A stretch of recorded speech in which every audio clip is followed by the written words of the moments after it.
The locomotion was scarcely a unique piece of choreography, but it was undoubtedly one of the most spectacular albums released during the early 60s pop dance craze.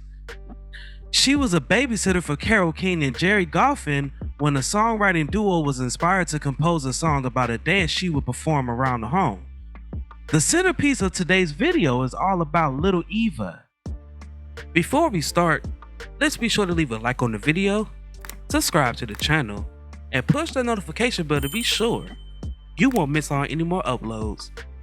Now without further ado, let's cue that intro.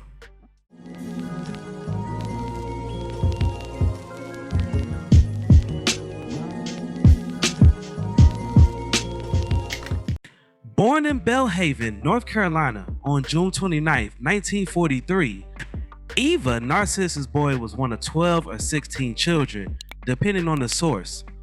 She relocated to Brooklyn, New York's Brighton Beach neighborhood at the age of 15, staying with her brother and his wife, who was friends with Earl G. McCrea, a member of the Cookies.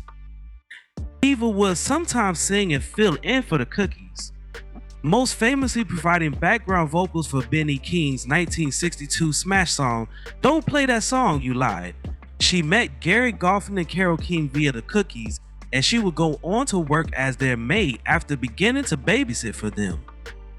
One day they discovered her singing a song they had composed for D.D. Sharp when they got home. King provided the background vocals and they hurried her into the studio after liking what they heard. They knew she could sing when they first met her though, and it would only be a matter of time until they had her record songs they created. King stated in an NPR interview and in her one-to-one concert video, the locomotion peaked at number 1 when Little Eva was just 16.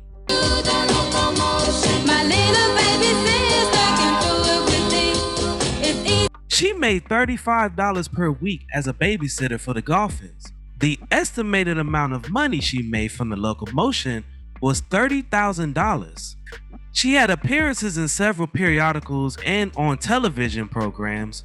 She played live in the United States and completed multiple tours of England. Most people remember Little Eva as a one-hit wonder, but she was more than that, as her voice had a gloomy tinge that worked best when she portrayed the sad, abandoned girl. For an inexperienced teenager who had previously only sang in church, she showed an unusual talent for phrasing. The same year, Goffin and King composed He Hit Me, and It Felt Like a Kiss, which was performed by the Crystals. After learning that Boyd was reportedly being assaulted by her then boyfriend. When they asked why she endured such abuse, Eva said without hesitation that her boyfriend's actions were motivated by his love for her, which prompted them to compose the record. Her next single, Let's Turkey Trot, was another dance craze hit.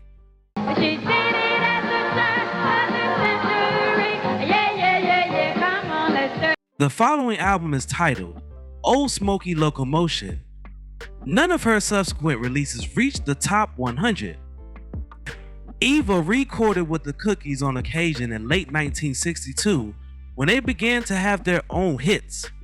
She continued to record demos, including a duet with Big D Irvin called "Who's Swinging on a Star," but her career as a viable recording artist was finished. Eva recorded for a few different labels but never replicated her initial sudden success. When the Cookies began to have their own hits in late 1962, Eva occasionally recorded with them. Dissatisfied with the music industry, she quit in the early 1970s, but resumed live performances on the oldie circuit in the 1990s. Boyd continued to perform until she was diagnosed with cervical cancer in October 2001. She passed on April 10, 2003 in Kinston, North Carolina at the age of 59. Now, before we go, I have a question for you all.